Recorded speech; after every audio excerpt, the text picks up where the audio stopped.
Hello and welcome back to another episode of course, DC Alliance. I'm your host Clay, and with me, like always, is of course Travis Hines. How you doing tonight, Hines? I'm doing well, Clay. A little tired, a little worn down, but I finished most of my finals, most all the hard ones with mathematical calculations, and that would go on 3+ hours. Those three tests are out of the way, and I have a pretty easy cakewalk of a test tomorrow. 5 questions, 20 multiple choice. So I'm not really worried. I'm basically already on break. And I thought, I'd take a break from looking over auditing to join because it killed me last week not to be there. And I thought, we got a whole load of listener questions, so why not jump in?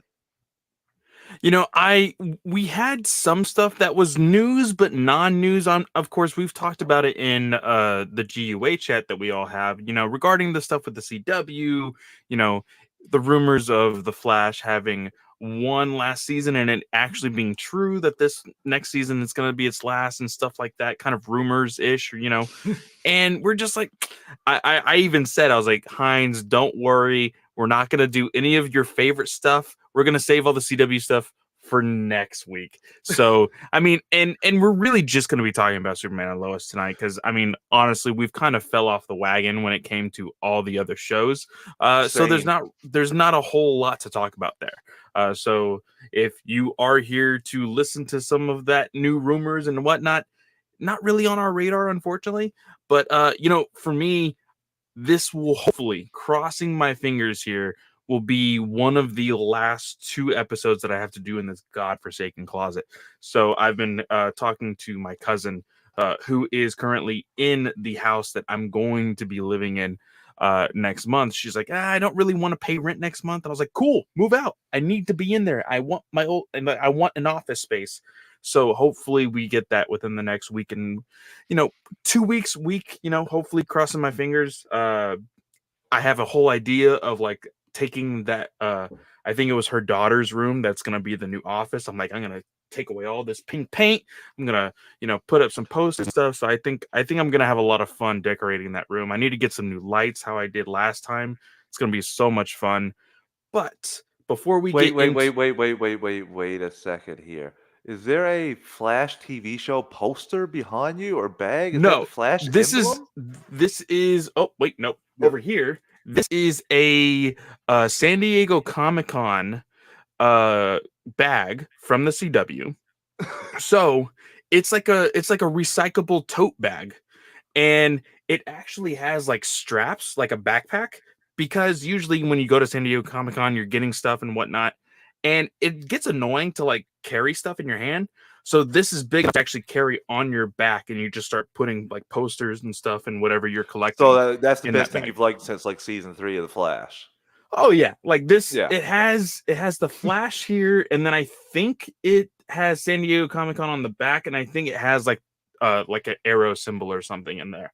But I honestly I use that for grocery shopping, so Oh, that way I don't have cool. to waste bags. I just put everything in that one bag, put it on my back, and then boom, you know, it's easy It's to pretty carry sweet. inside the house. I Yeah. just noticed that for the first time, and I was like, Clay's a closeted Flash fan. Well, that was back in its prime. So, I mean, and this was, I also got it when I was working at the comic shop here in town, and they were just like, Okay. hey, we're going to throw this away. Does anybody want it? And I know, I hate carrying 6 or 7 bags at a time whenever I go grocery shopping. So I was like, that's what I'll use it for. So that's what that is. But of course, before we do any of the other part of the show, let's go ahead and jump into, of course, our GUA podcast network paperwork here. Of course, DC Alliance is a part of the Geeks Ultimate Alliance network. Uh, wow, kind of blank there. We have 8 shows across 7 days a week. The first starting out was actually today. Of course, Slice of Film is moved to Mondays. This episode that dropped today was on The Northman. I had the opportunity to edit and produce that podcast. Now, I didn't want to get spoiled there. You know what? I'm going to actually go see this movie. And I'm not entirely sure. I've had a day to kind of process that movie. It's heavy.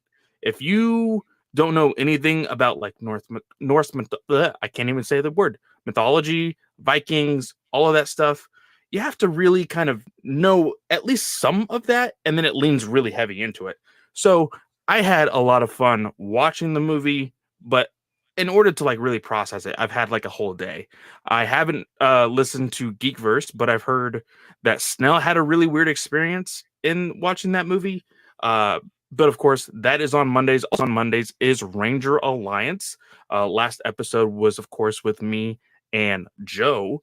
We talked about the 30th anniversary series that is coming up, and we have decided next year when the 30th anniversary hits, it's going to be like the Power Rangers. Like I think basically what we explained it to be is like their finale series. This is the old, 30 years of Power Rangers. It's finally ending, and then they're going to start their Netflix series.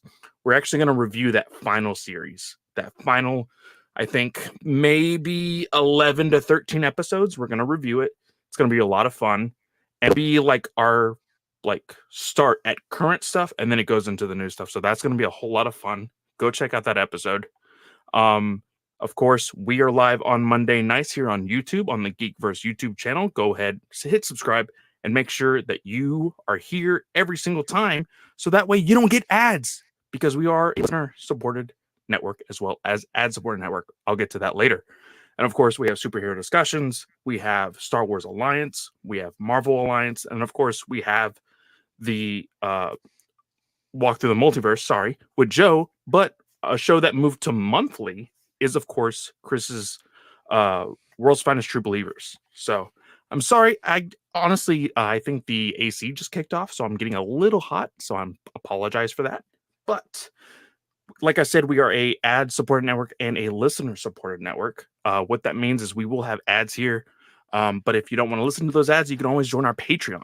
So $1 tier basically just says, hey, thank you. But a $5 tier gives you the exclusive content as well as the show without ads. Now, me, Joe, and Jake actually did an episode on the evolution of Power Rangers, the suits, the modernizing of the tone, and all that stuff. So I'm actually, really excited for people to hear that.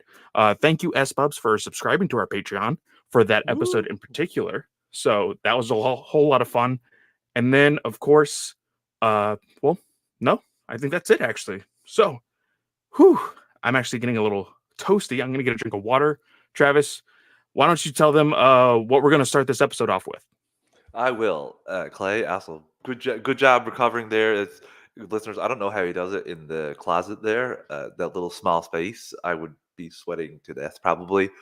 But we're going to talk about a few things. We're going to get a little bit of news out of the way. Then we're going to do a small Superman and Lois preview, and then hit some listener questions. There's some dandy questions there. Bravo to some of the people, even some of the GUA chat. There was a lot of questions, so much Clay, so that me and Hines had to actually take time out of our day to just sit down and copy them down and actually answer them. Chris, you had one that is probably going to be a doozy for us later tonight, but we're just going to see what happens. Basically a draft. I think we should be good. You may be reaching there at the end of your draft, but we'll that when we get there, listeners. But we have a little bit of news, not much, but first off, Warner Brothers is reportedly eyeing a new Constantine actor for the DC show. So this is a potentially from Illuminati. So take this with the grain of salt that you will take it with. Illuminati reported that Warner Brothers is getting close to casting a brand new actor in the role of Constantine in J.J. Abrams' upcoming HBO Max series. The studio is said to have his eyes on Soap Dirasu, so apologies if I got that wrong, to bring to life this new iteration of the famous DC Comics Warlock. The actor is known for his work in Gangs of London and the hit Netflix horror film His House. So I haven't seen either of those. I was going to ask you, I will be completely honest, this individual, I have no idea who he is. I haven't seen any of his prior work. I haven't even heard of the prior shows that he's been on. I heard of Gangs of New York, I'm pretty sure. Well, I've heard of the movie Gangs of London. Yeah. See, I've heard of Gangs of New York, but I haven't heard of Gangs of London too. I've heard of that too. Okay. I don't know. I don't know this guy Clay, but I'm open to having a new interpretation of Matt Ryan for this. Not Matt Ryan. Sorry, Constantine. I get that. I mean, I That's how guess stuff Matt is it. Ryan has done it so many times. He's So many basically times, even Constantine, right? animated. Like he's in the animated one that I'm going to be watching in another like week. So, uh, yeah, I'm excited for this. I want to see more Constantine. I think one of the strengths of the New 52 animated universe was that character. I thought he was great in his own Justice League Dark film, and also I thought he was fantastic in Apocalypse War, which is also Justice League Dark, but it's not really. Uh, I won't really call it that, but I enjoy him in that, and obviously I really enjoyed him in the Legends until you know, until his powers got too big for the budget and they completely changed his character. But I liked it in Arrow. I liked him in the CW universe. I even liked Keanu Reeves' interpretation. But I'm the kind of guy like I don't have to. It doesn't have to always be Keanu Reeves. It doesn't have to always be Matt Ryan. I'm open to new things to look at. As J.J. Abrams, whoever's directing that, they want to go a different route. More power to them. I'm just excited that this is getting on the ball because this has been rumored for a while now. This whole Justice League Dark universe. Well, I mean, I think we should start, and this kind of goes into Snell's question. We will hit that specifically, but I will say I think that we as fans probably need to start slowing our roll when we start to think about other projects in the future, because I think WBD now, Warner Brothers Discovery, is in for a big change for DC. We've seen it in the Variety arc and everything else. So I think that we should be excited for new things, but we shouldn't expect some of the things that we thought were coming also. So Oh yeah, no, you don't. You cannot expect anything that hasn't been filmed. Isn't is could maybe never happen. Like you yep. don't know. So like luckily, like Blue Beetle, they're already casting people that's in like in its way. But anything after Blue Beetle, I don't consider. Besides Wonder Woman 3, obviously that's a money printing machine that they're not going to ignore. But anything else, we don't know. Like the Black Canary HBO Max show, that may never happen now. There are Yeah. several things like that that may never happen because Nick Oh Gene well, Clay is right. actually, I don't know. I don't know, because again, we'll get to it when we get into like the question for Snell. But Black Canary, I think there's still hope for that one. Oh yeah, I'm not saying that there isn't. I'm just saying we can't be nearly as confident now because when a new is like I said, I wish I was there last week to talk about it with the regime change, but I've said it before. This is like sports teams for me. Just the way I see it. When you bring in a new president, they take a little while to assess things, and then they bring in their new people, the people that they made them successful. So they're Yeah. going to do that, and then they're going to make their choices. So that's just the way it's going to go. And you got to keep things running in the meantime. So that's what we've been doing, and I hope we get some of the things that announced. But this is one of those things. I want to see a Constantine. I'd love to see two. I'd love to see the one in J.J. Abrams, and I'd love to see Keanu Reeves, who's already expressed interest in coming back for the role. I'd like to see him have another take on it. Dude, the megastar. I mean, you could have a really good. You could do both, but maybe that's a little too progressive in thinking there for WB. Well, hopefully I'm not. hoping Hopefully not. Because like you said, new regime. There's going to be new ideas coming out. So maybe not. maybe We they do have a discovered the sliver of hope. errors. Maybe they discovered the errors of their ways. I'll move Hopefully. on from that. I'll move on. Terrible Joe. So the main thing in our title of the night, listeners, the biggest news article, one that we've already speculated probably would happen. I know we've talked about it. There's a lot of rumors now, Clay, that Warner Brothers is considering leaving HBO Max with Batgirl and going straight to theatrical. According to a report from Puck, Warner Brothers Discovery is considering abandoning the HBO Max exclusive release plan for Batgirl in favor of a theatrical run. So, what do you think about this, Clay? Like, do you think just because of how popular the Batman was, and you potentially have Keaton in this, I don't see why you wouldn't do the same plan you did with Batman with the 45-day window and then put it in?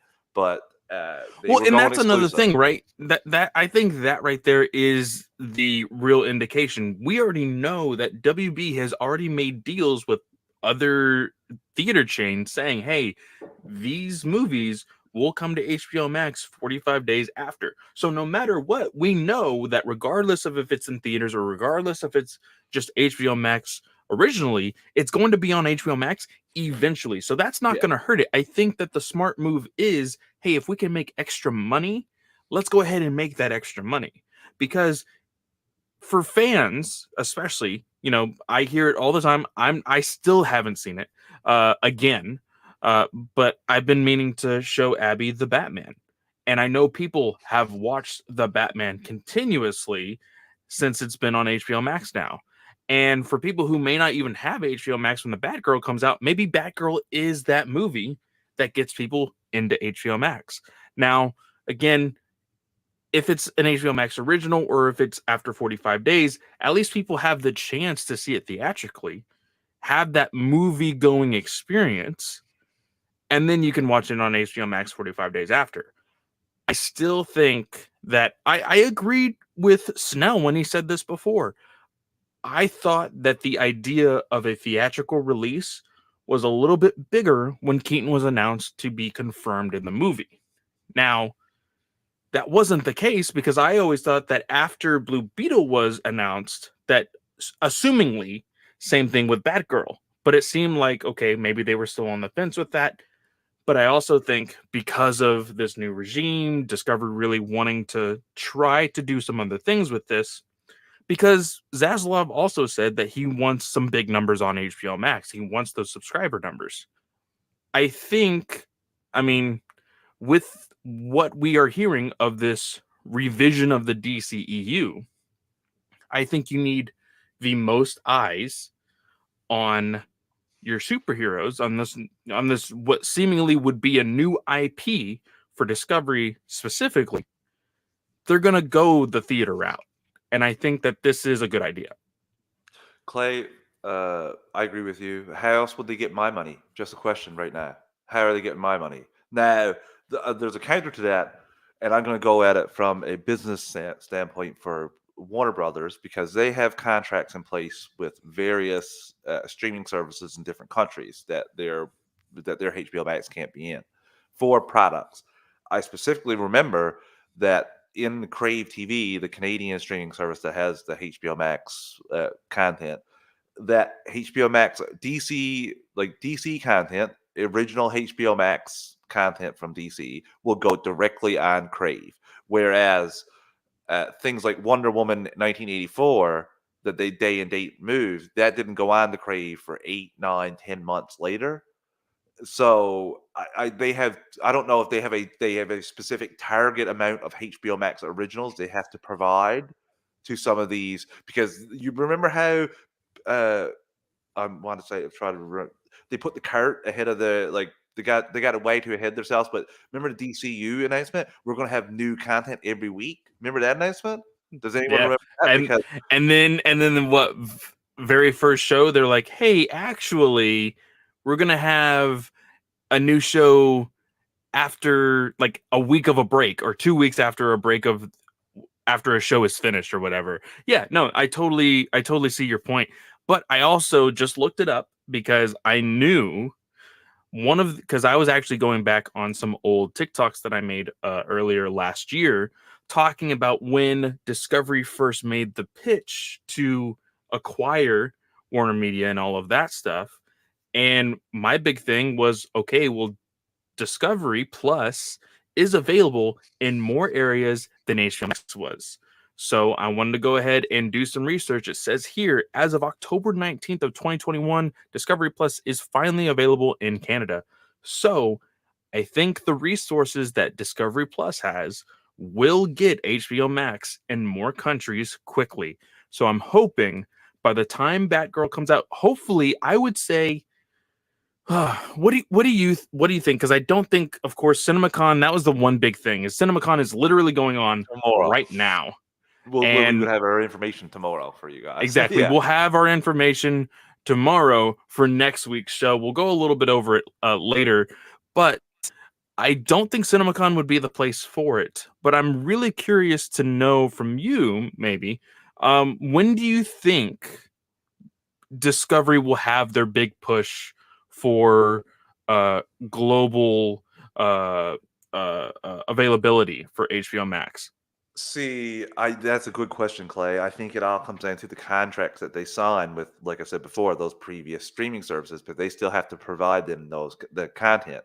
I can remember Sky, I think, for example, the Sky service in United Kingdom, Yes.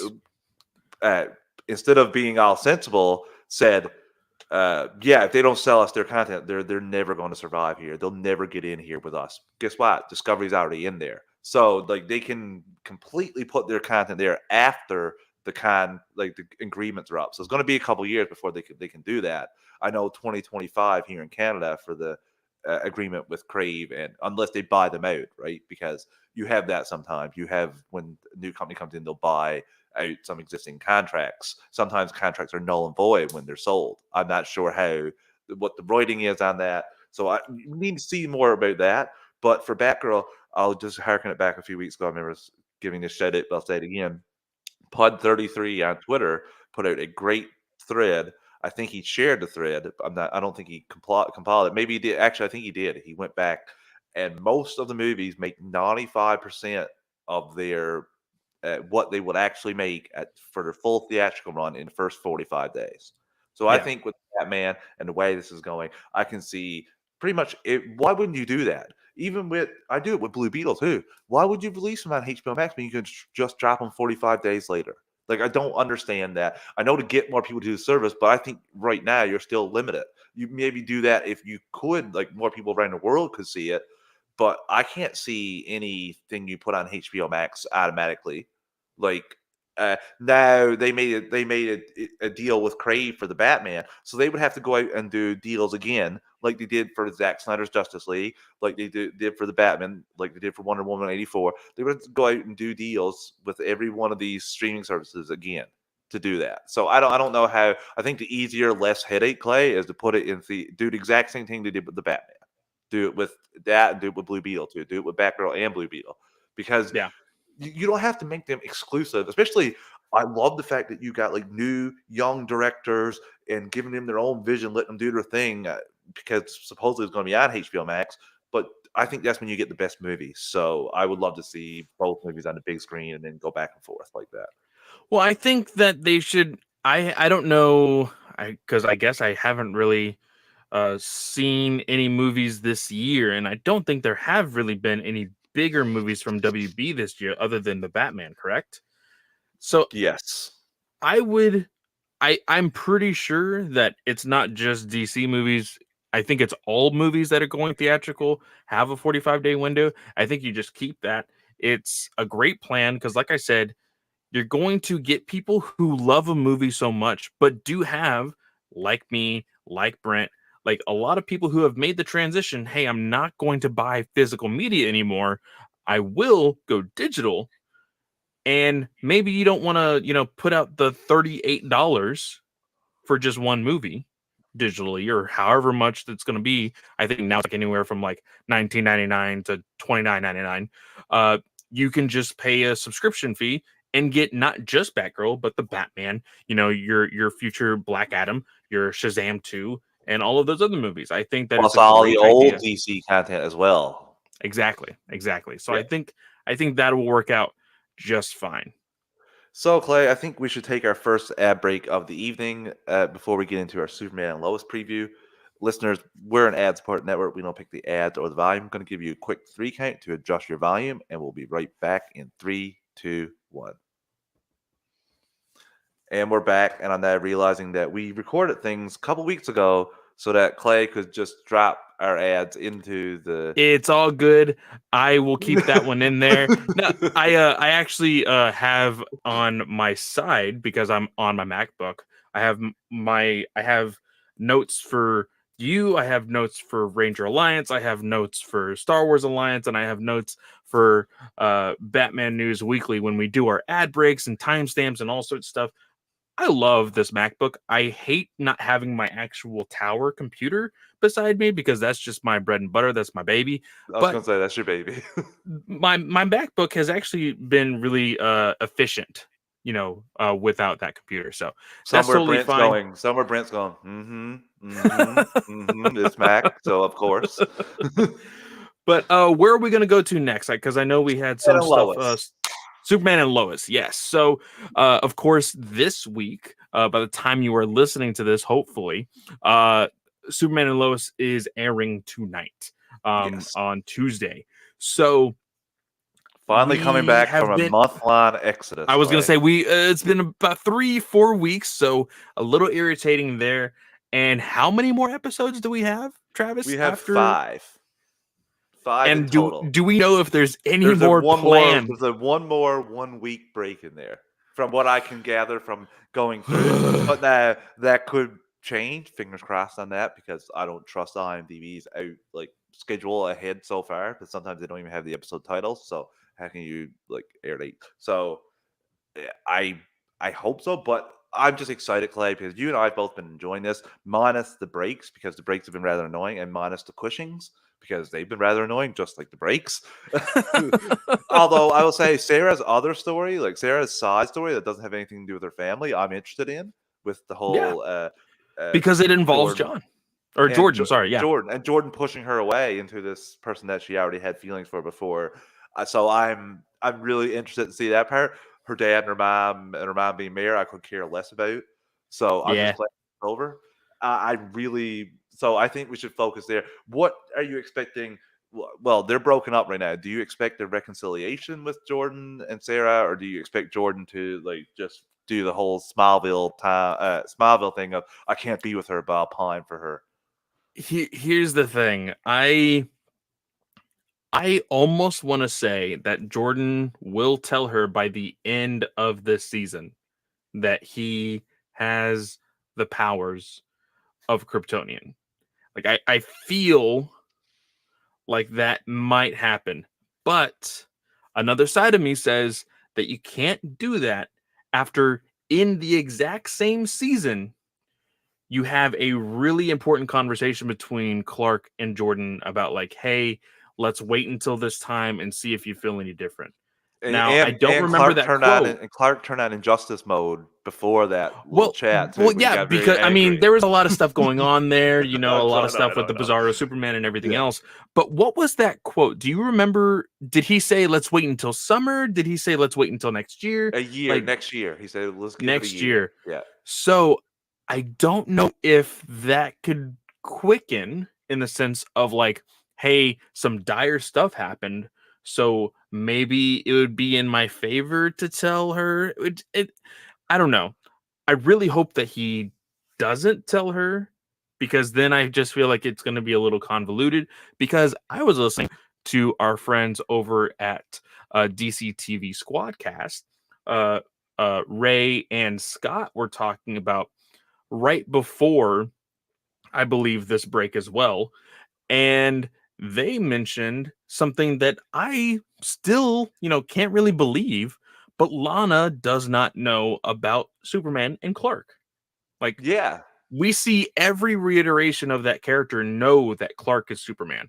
This one does not. And so I don't know I'm if I would. okay with it. I'm okay with it only for one reason, and then this is going to say we would get more Lana if she knew his secret. She'd be But closer see, with the family.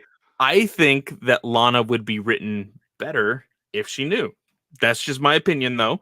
I know that people might Maybe. like this other story, but I think that I myself, I don't think I would like if Sarah knew and Lana didn't.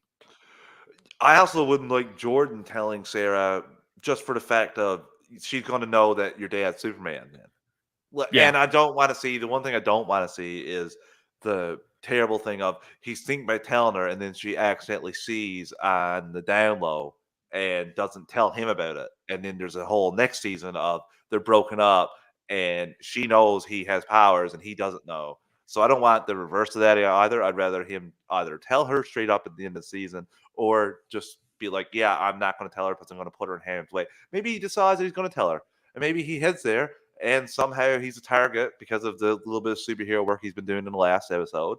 So maybe he's a target and she gets hurt, and then he realizes, no, I'm probably not going to do that. So yeah. I'd rather learn a lesson like that, and you can go back to them Not like Lana and Clark didn't go back and forth in Smallville about 1,700 times in the TV show. So I'm sure you could go back to that well in another season. But you could give these characters time to go off on their own and not be in a relationship as well. So I'm hoping for that. But we got to talk about the Irons, uh, John and his daughter. What do you think is going to happen with them in the final few episodes? Because I have a theory about that. I honestly don't know. I think that there could possibly be a scenario where John is wanting to help Superman in some sort of capacity, and Natalie is very intent on not having him help because of his accident. Thus, we might actually get Natalie, getting in the suit maybe once at the very end of this season. I kind of feel like that has to happen. Now, whether it be in this season or the next season, I'm not entirely sure, but I think that's going to happen.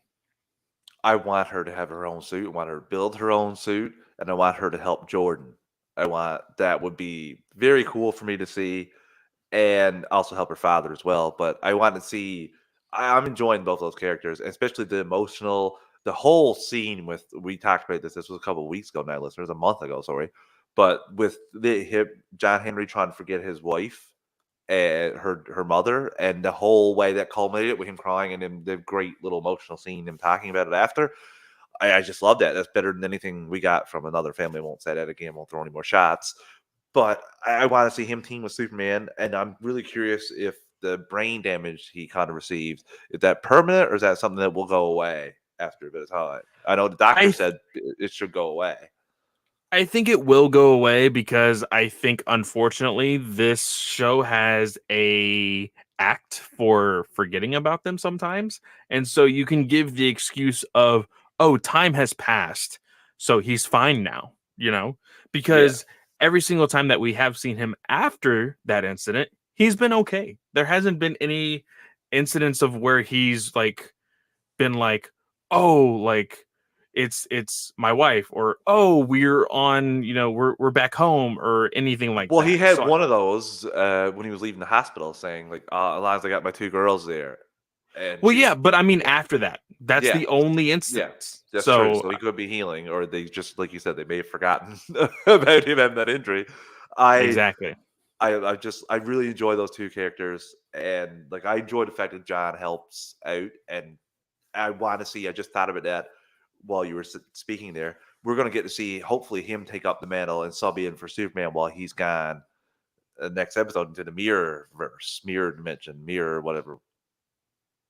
Yes, We call we it. will be getting the Superman side of those 30 days and 30 nights. Yeah. So, And I'm that's sorry, I saw a picture, and Jordan basically looks like Tobey Maguire from Spider-Man 3 after he got the symbiote suit and he's doing the dancing. He got the weird wetted hair down to one side, and he's even more emo than they tried to portray him in the first episode. Like way more. Jordan or John. Jordan, 20 times. 20 times more. Oof. Okay. John's just an asshat, but Jordan is like, oh my Well, god, Clay, and I I saw and the I picture. think I'll share it with you after the we episode. I'll share we it with you we after the were we episode. were messaging right before, earlier in the day, and one of our big hopes for this next episode is please don't suck, Yeah. because it definitely does feel like there's a possibility. And again, I think they have the quote unquote excuse of Bizarro World to make things a little wacky, to make things a little silly, but the show hasn't been that. So don't lean so hard into it that it makes it cringeworthy. That's You what could I'm forget hoping. about you could forget about it, even be okay with it, Clay, if this was like the episode after the fantastic episode we just got, and then you had another episode right after. Not a month break in between that fantastic episode, building anticipation to go to. Now, this could be fantastic episode too. Don't get me wrong. I'm not going in with any preconceived notions. Just the fact that Jordan looks like Tobey Maguire from Spider-Man 3, but I still think the break is just terrible. You lose all that momentum from the first episode. I guess the final thing I want to ask you is, what do you think will happen with Superman and this whole Mirrorverse. Is he going to like end up having to, I don't know, take the general's life? But that general's gone crazy town. There's multiple potential big bad because we haven't seen the general come back, and the crazy lady has already gone back over now to the other Yeah, side. So I Allison don't. is kind of just like gone. We haven't heard anything from her in a while. Uh, I am more interested now, I think, in the cliffhanger for season 3 because I know that because you could basically guess like, oh, the general, you defeat him, he's put in prison, the very easy guesses of what could happen to a villain. Same thing with Allison. Oh, they capture her, she's put in prison, she's put on trial for her crimes, she's in prison for life or whatever. You can guess out of 10 scenarios and be right maybe 2 or 3 times. But with how the show has gone, I cannot tell you what that last episode will be like whatsoever. And I think I'm recently calling a with a lot of shot. you're gonna go ahead and call it? What do you I'm what do going to call a shot, and I've not been successful at all this year, listeners. Here's shouting at you, Diggle punching Despero in the eye. That never happened. I guess none of the writers for that crossover watched Justice League, the animated series. But I'm going to make a call now.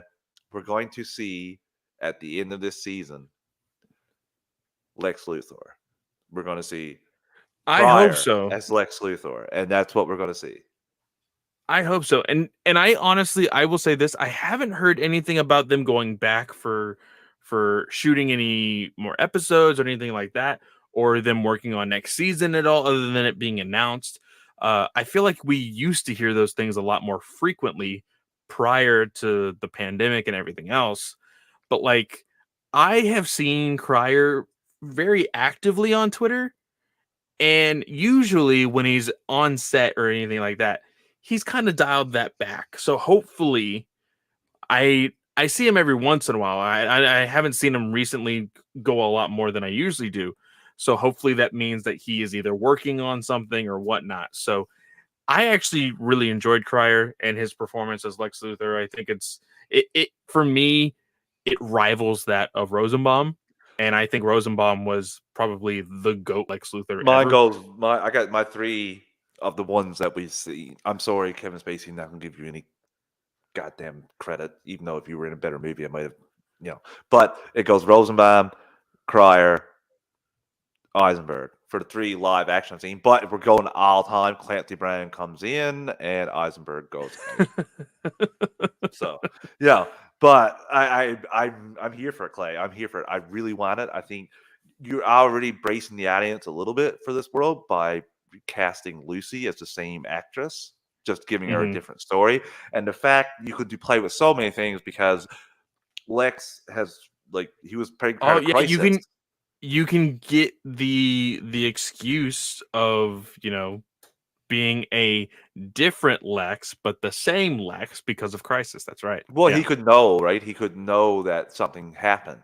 I don't know how, but you can come up with a reason. Maybe he keeps journals, detailed logs. I don't know, something to let him know that things change a little bit for him since Crisis. But I just want to see him interact here. But I think he's a fantastic Lex. I would love to know that he's been pulling the strings behind. Maybe he's the one funding Allie. Maybe Yeah. he's the one that funded her, and you get to find that Ooh, out. oh man.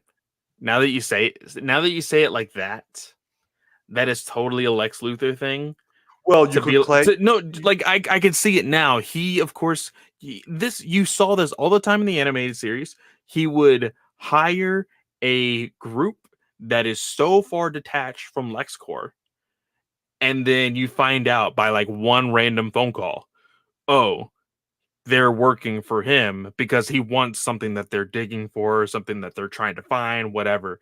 So I can see Lex wanting to investigate this bizarro verse and having what is her name? Ali Alstein or whatever her name is, uh be that conduit to be like, hey, I'm gonna look into this for Lex Luthor.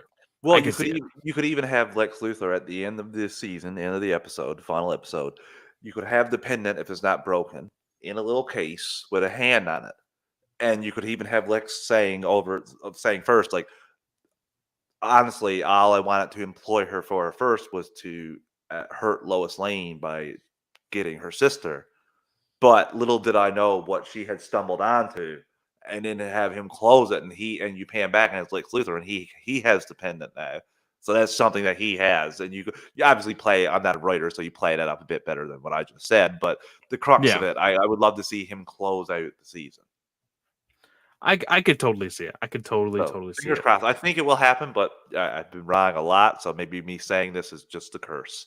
So Clay, I think we'll take our final break before we get into our listener questions. We're, like I said before, we're an ad-supported network. We don't pick the ads or the volume. I'm going to give you a quick 3 count to adjust your volume, and we'll be right back in 3, 2, 1. And we're back. Okay, I promise I won't ever do that again. Uh, that's 2 for 2, and me forgetting. Listeners, I have that actually wrote into the show notes, so I don't really forget it. So I think we're going blast from past. There's no show notes tonight Yeah, because we with just everything flat. that Travis he is a little scatterbrained. He just worked really hard on a final and he's been doing some assignments. I totally give him the benefit of the doubt. But we have listener questions, and like we said, we had to actually spend a lot of time in our day today to look at these. I wrote them down in random order.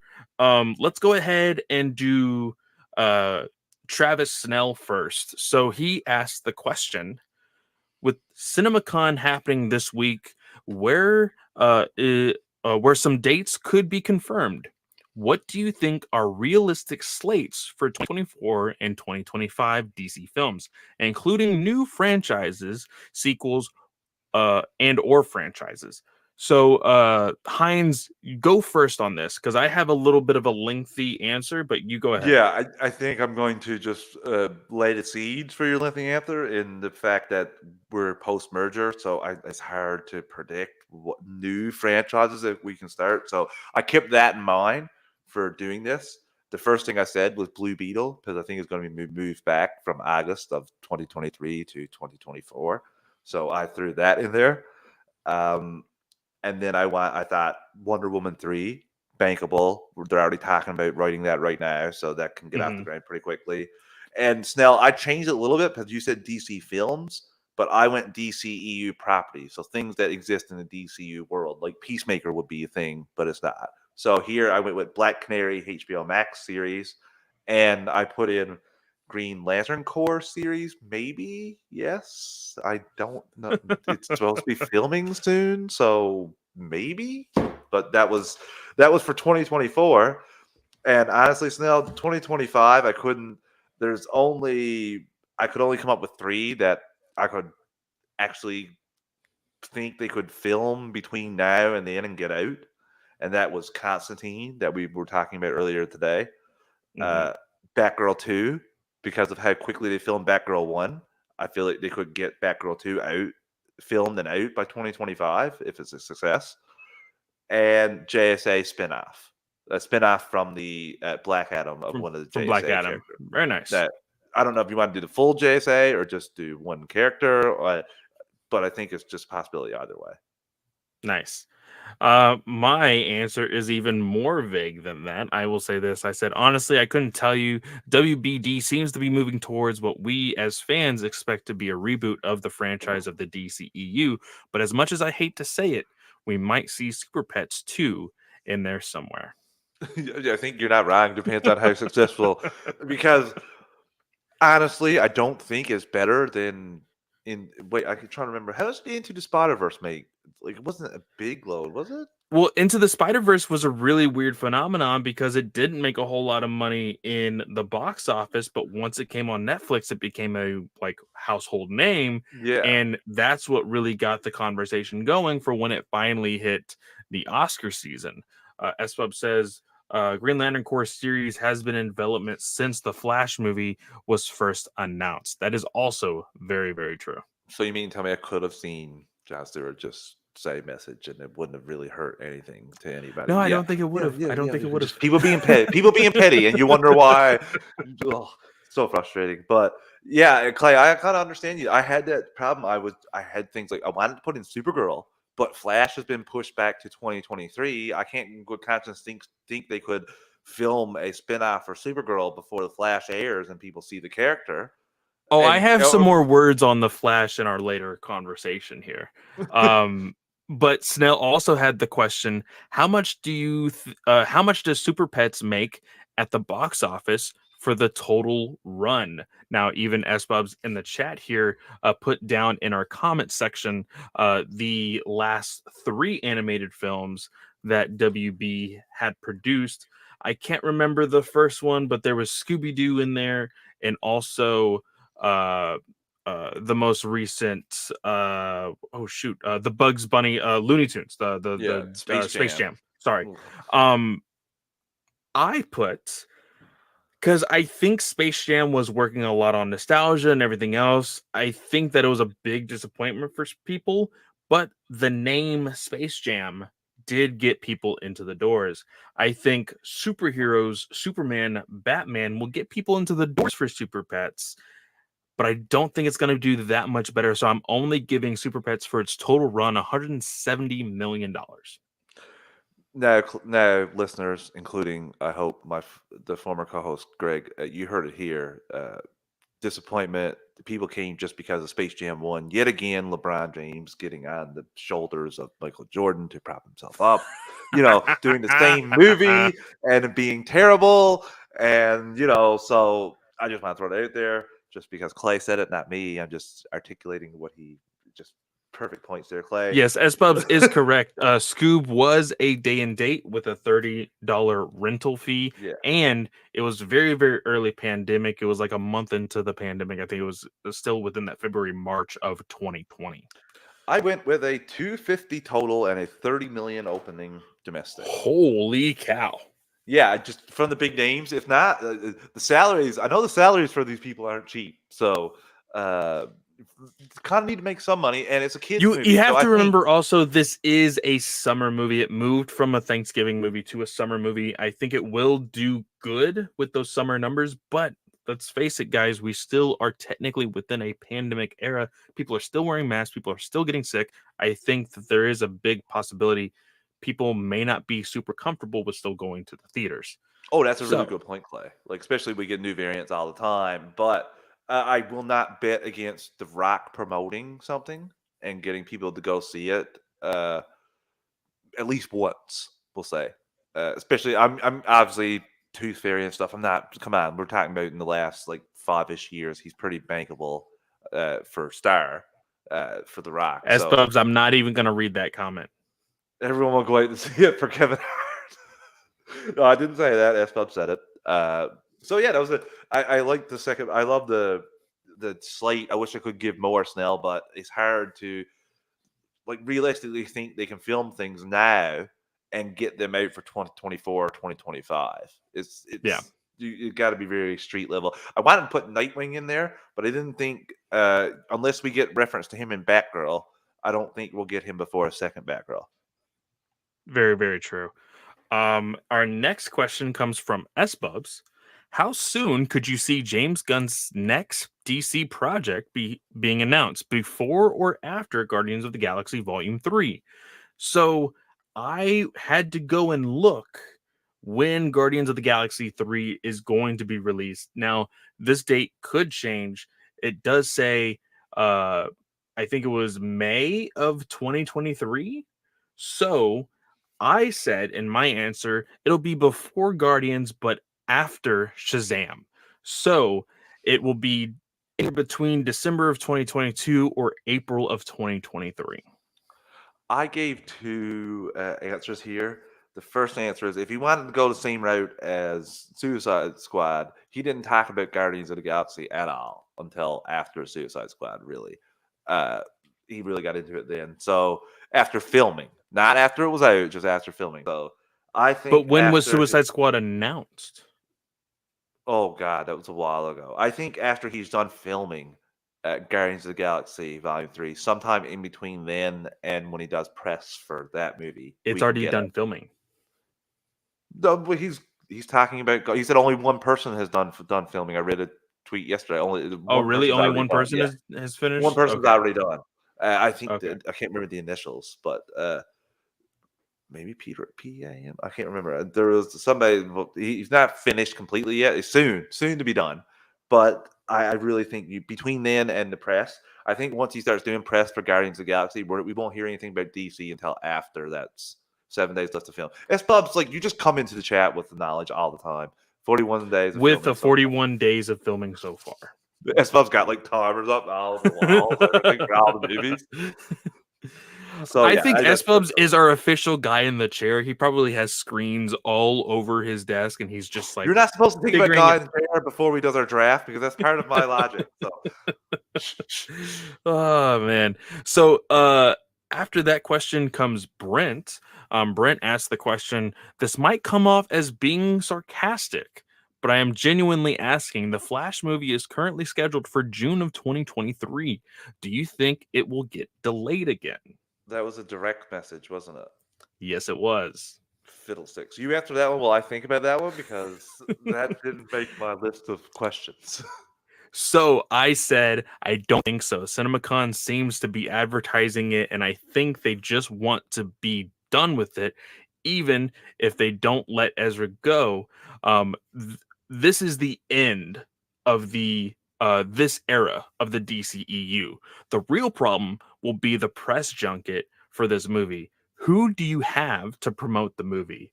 Because you can't trust Ezra. Honestly, I wouldn't trust him. Michael Keaton, like, he has openly confirmed that he is very confused by the idea of the multiverse and his whole concept around it. Sasha Kaye, she's Supergirl, but how much of Supergirl do we actually have in the film? And do you really want to, like, I know she'll will probably be a part of it and she'll ask maybe answer a few questions, but she can't solely do it by herself. And then you can't get Ben Affleck in here because I mean, I think he already said this is his swan song. He's here to leave. That's basically why he's in this movie. So that's when I'm going to be more interested. How are they going to promote this movie after Aquaman? I Brit, it's going to come out. It's not going to get delayed because it's done filming. They're just doing visual effects now. They pushed it back so far that I'm not going to be like, They pushed it back to 2023. So kind of think that they're now. I can be wrong. They can push it back again. But if I was betting man, which I am, I would wager that they would not move it again. The press junket is interesting. I probably will not watch very much of that. I don't know who they would get. Probably Keaton. Maybe Clay. He's doing this. Maybe just saying that so he doesn't give up any spoilers. Just saying, yeah, I don't know anything about it, so you don't ask him any more questions about it, and you move on. It's pretty good tactic for a veteran actor to use for not to pull Tom Holland and just flat out give out what will happen in the movie or what's going to happen down the line.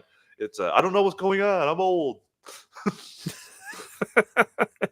Worked. Like no one asked him to follow up. They just went on. Jimmy Kimmel asked him. He said, I don't know. I'm old. I don't know how this works. I was in the bat suit for a while. What are you going to ask him after that? What's your follow up? It definitely works. S-Pub says, I think he just legitimately doesn't understand. It could possibility because possibility, S-Pubs. It could be a very strong possibility. It's not very good if he already filmed and read the script and he still doesn't doesn't know if that's true general audience. Keaton. Yeah, I don't think it's going to be. I think we're going to get to see it. And I don't. If I read somebody plan, it said like superimpose a new actor's face over his. So you don't want to see this movie until 2027 because the studio who brought you scary Superman smiles from the death of hell.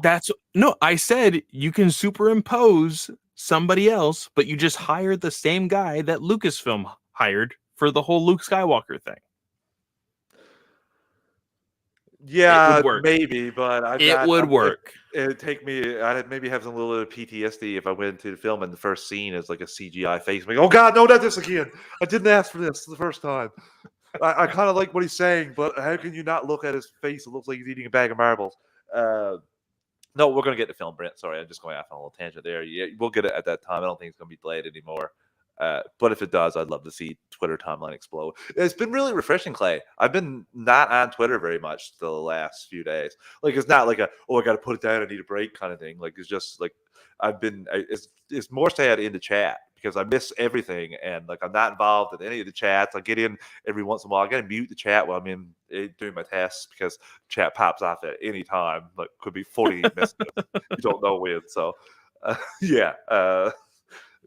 We'll get the film. The question for Stu, and I will say, Stu, this was a very good question. Thank you for asking this question. You actually got a lot of people involved in this conversation. You even actually got the attention of Jimmy Palmiotti, which did get some people onto our page. So thank you so much for that.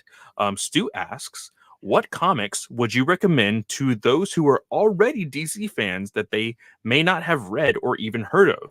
I think Gray and Palmiotti's Jonah Hex and James Robinson's Starman are both great reads in terms of great one-shot and long-term storytelling, respectively. So he did two different examples. So I'm going to share one. How many do you have? You have 4. Okay. I only have 2 because he gave 2. I'll visualize. Okay, so I will share one. You share 2. I'll share my last one, and then you share your last 2. All right.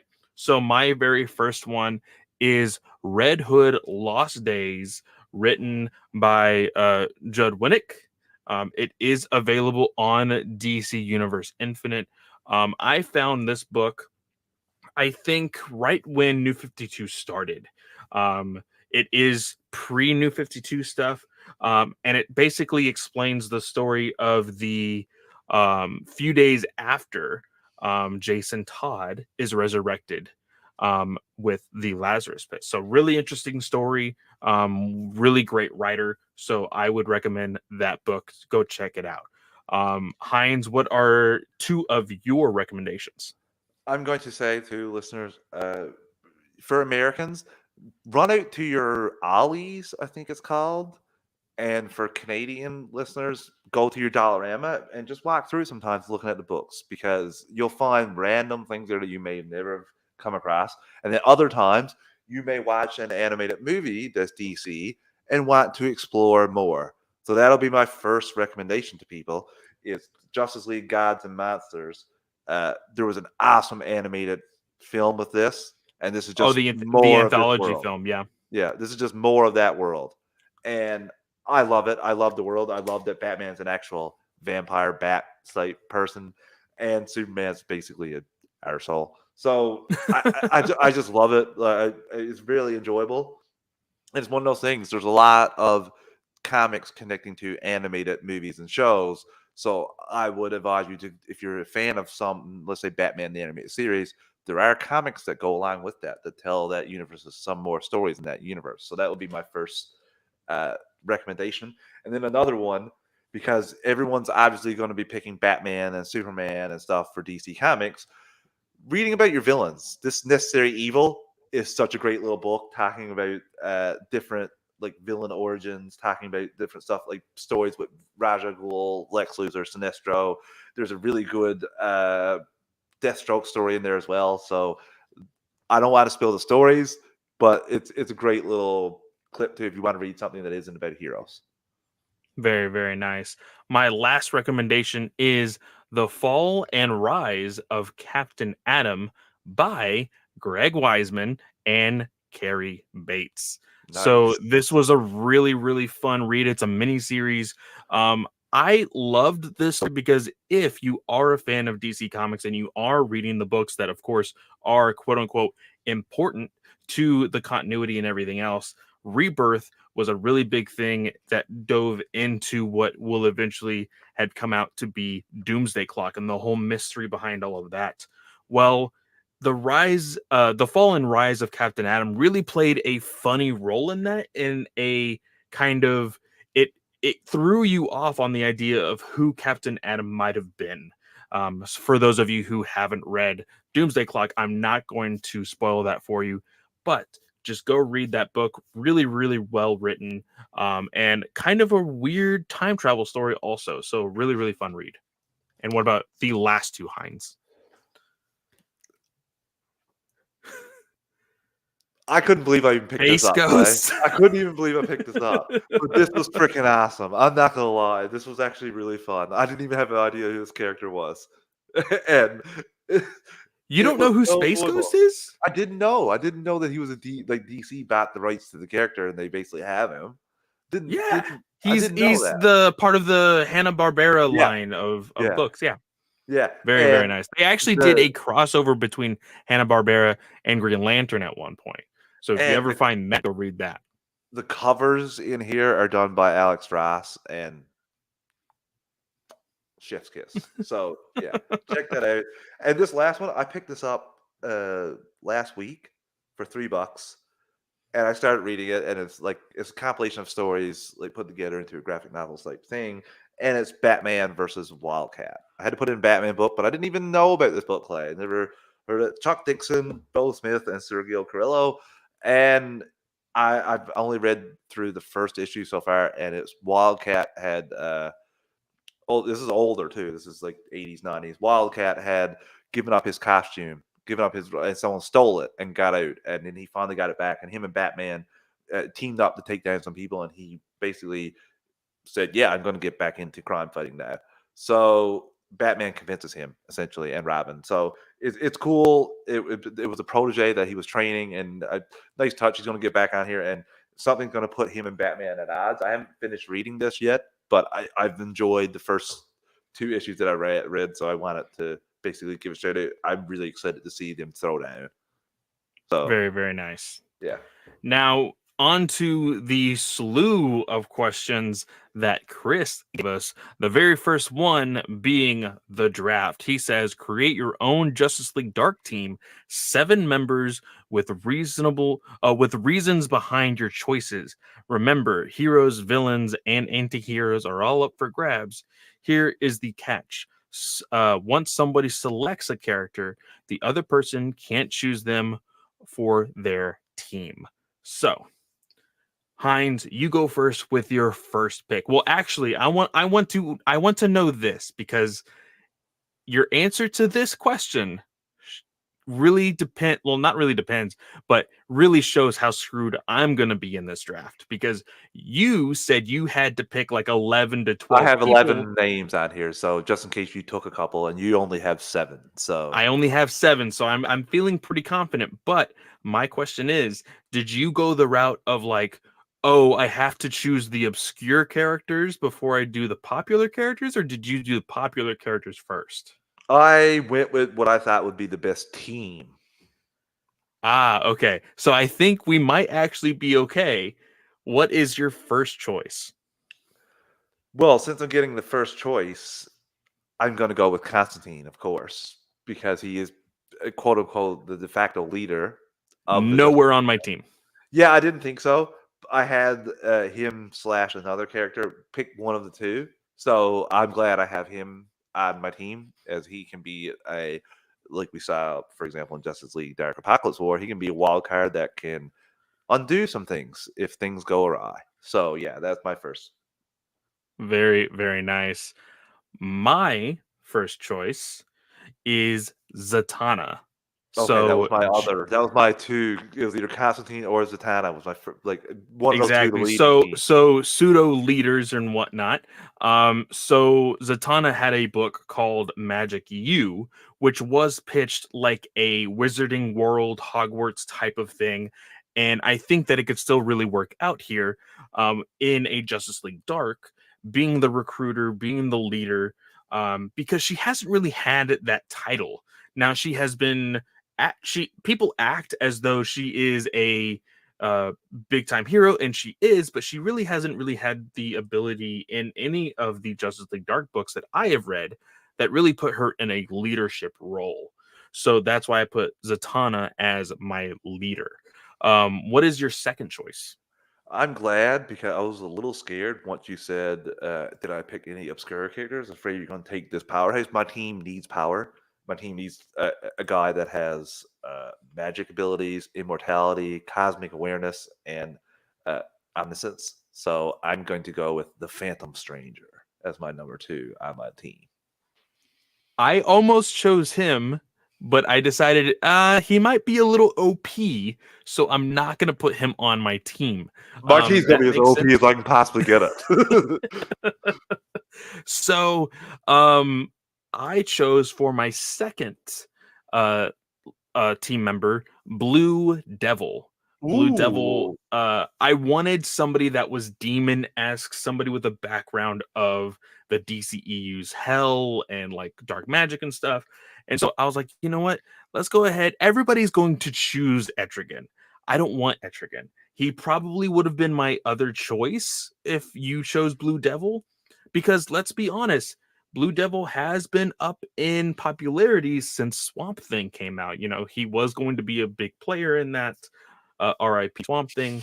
But I Oh, wanted big to player. choose Blue. I do think that he would have had a future in that Oh, show. he would have been great. It's just the planning of that whole thing. Like that Swamp Thing show was phenomenal looking and like scary and wicked. It's just talk about dropping the ball with that whole thing. Like they basically Oh yeah, cut. for They sure. had like they didn't even finish filming it the way they had intended to. They kind of cut their cast. Yeah. So who is your second, or My sorry, your third. third choice? See, I said Constantine is the leader of the group, but he's not really because I need a guy in the chair, a guy that's not really a guy at all, a chimp, a detective chimp. That is Detective Champ. that's my All right. guy in the All right. chair. He's going to be the one that plans the missions. He's going to be one that like anything goes wrong, he's going to account for it. He's not going out on the missions because he's just a champ. He has no powers and he'll be killed. He will come into the and check the scenes after for clues, but no fighting. We don't need him because we have the Phantom Stranger there. So Detective Chip can just plan our missions. All right, all right. So I'm gonna mark these off as I am saying them. My third choice is a little obscure, but since we saw that amazing cliffhanger for the second half of Young Justice, I just had to pick her. Mary Marvel is my powerhouse Ooh. for, of course, this Justice League Dark. I was gonna put Shazam in there. I was gonna put Billy Batson, but I was like, I need some really powerful women on my team, and so I chose Mary Marvel. Great Who choice, is Clay. your fourth member? I'm really excited too to see how that we have not seen how that's going to play out in Young Justice since like the in creepy end scene with her. Yeah. So really excited to see how that goes. I have some choices here, but I think obviously I'm going to go with one of my favorite characters and a character that I'm the most excited to see further down the line. I forgot that they changed schedules for a second. I lived in a pre where that teaser actually was valid world. Dr. Fate is going on my team. Nothing. I don't really need to say anything about Dr. Fate. Dude's the boss. Can talk with the Lords of Order. Knows what's up. I'm just gonna go with the guy, and we can all just basically play poker in the floating house. Now, as far as my fourth choice, you going the route of, I think Dr. Fate and Phantom Stranger are your powerhouses on that team. I needed Correct. some people who were still in the realms of magic, but in categories that probably not a whole lot of people knew. And so I needed specifics. And so I'm actually going to make my fourth person be Tempest.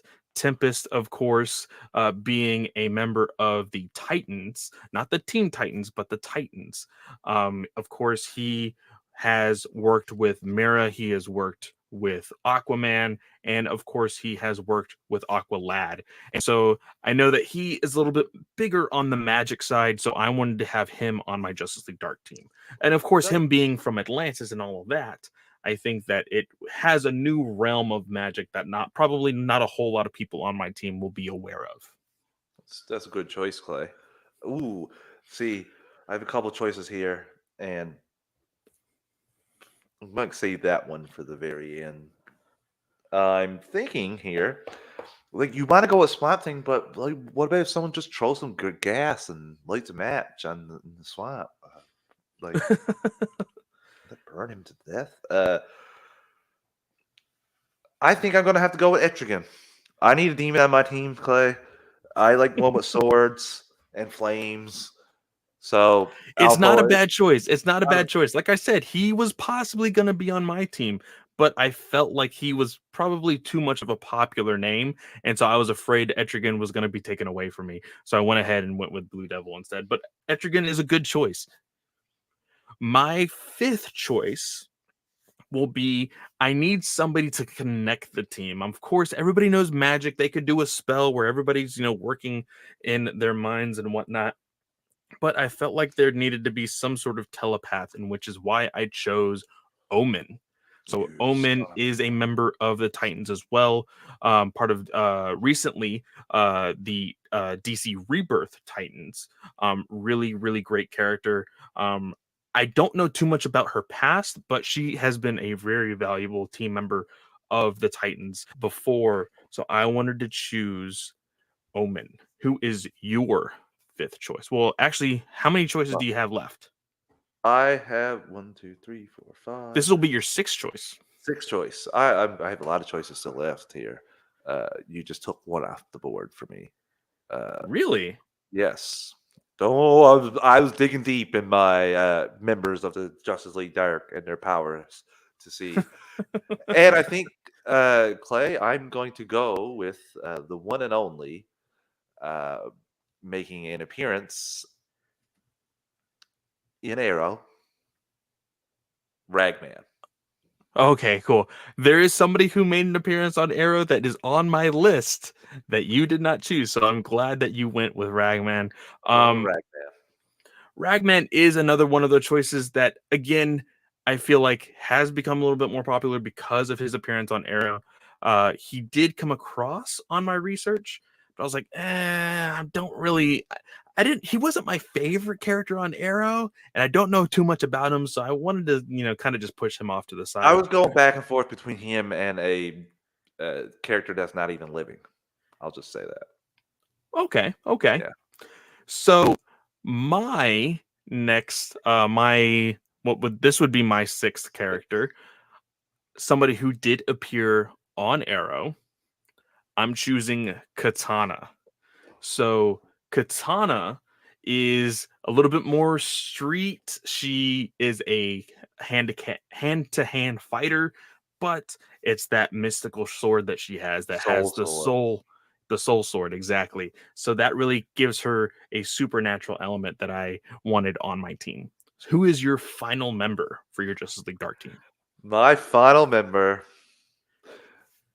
little tiny. I feel like I'm cheating a little bit here, bringing in an overpowered person, but they were part of the team before. After the destruction of the Source Wall, a certain person sets out to create a team to address the looming threat of magic, and it is shown that she has magic in her from the day she was born.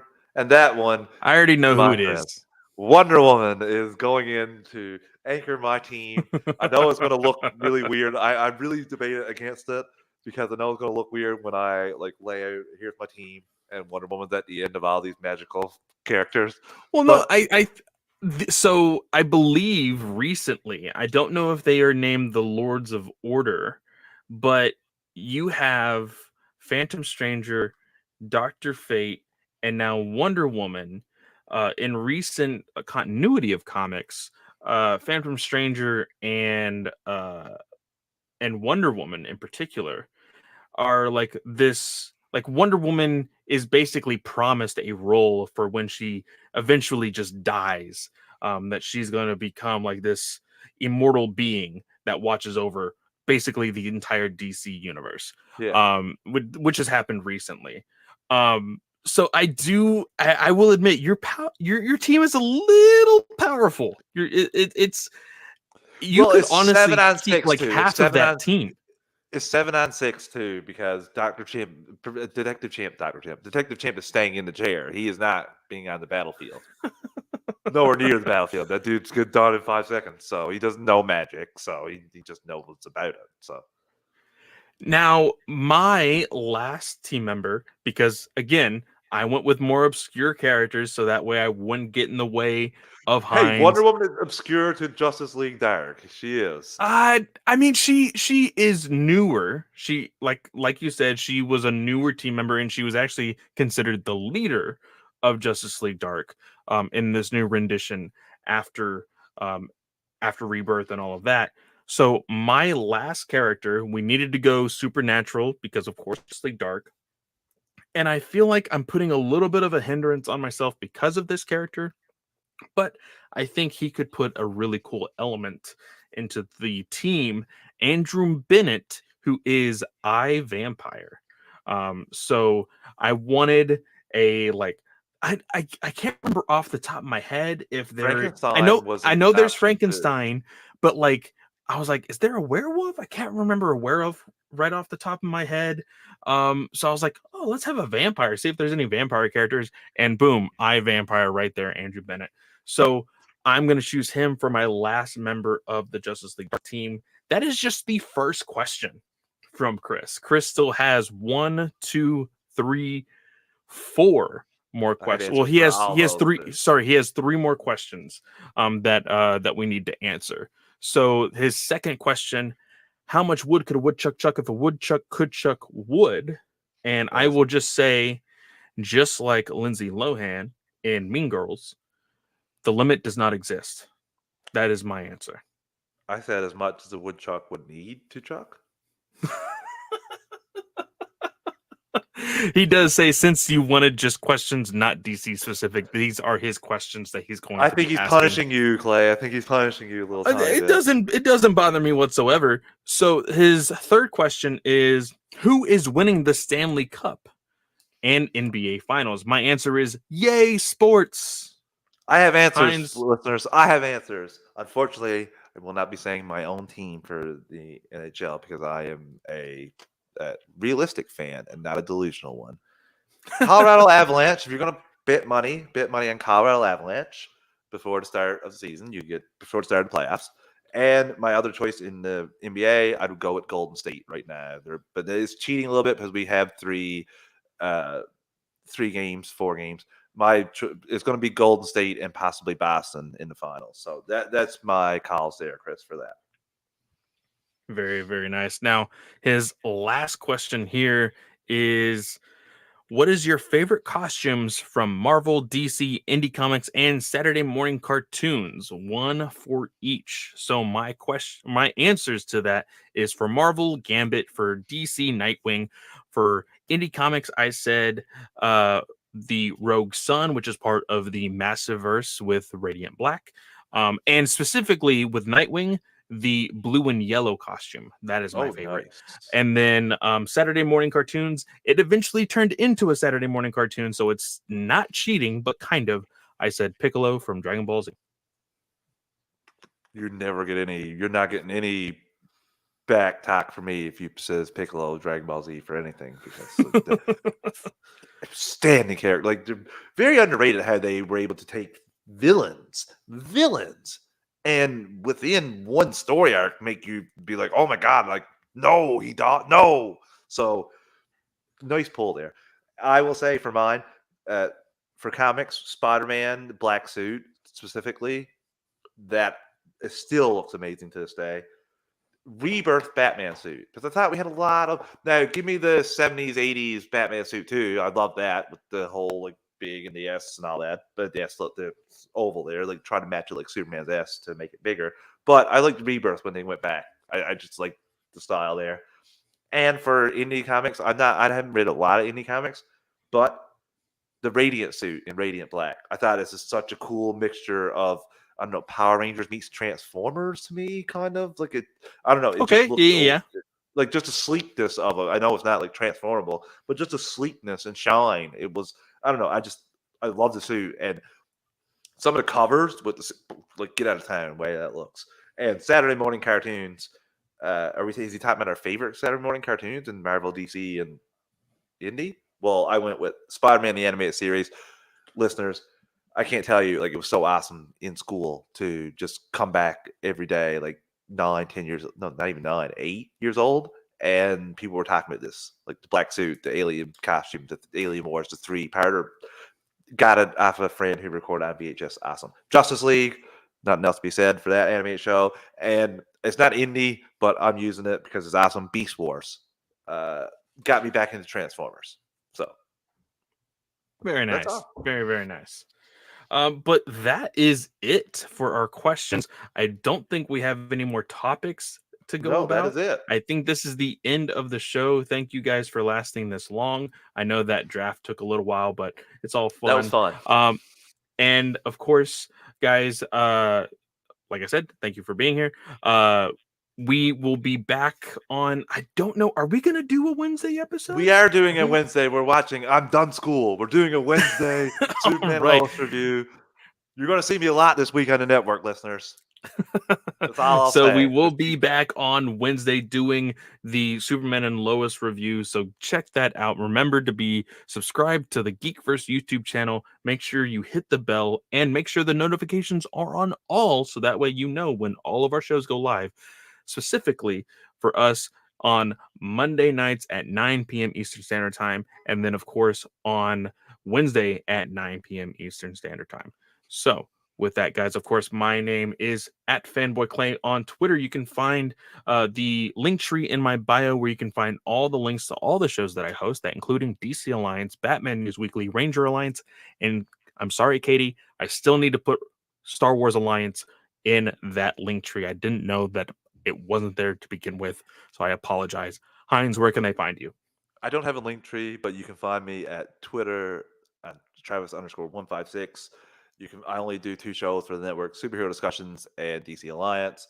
Also, for patrons, I am recording on Wednesday my top 5 YouTube channels, and already Geekverse is excluded. You'll get a little talk about Geekverse before I go into my top 5, because I felt like I would be overly biased having them at number 1. It would not look good, so I had to exclude them for the rankings, and just some of my favorite channels on YouTube, and it's all over the place. It's not comic based. It's all over. It's not comic based. It's not entertainment. It's not sports. It's all over the place. That's interesting. I'll be interested to listen to that for sure. But with that, guys, thank you so much, and we will see you guys on Wednesday. See you guys then.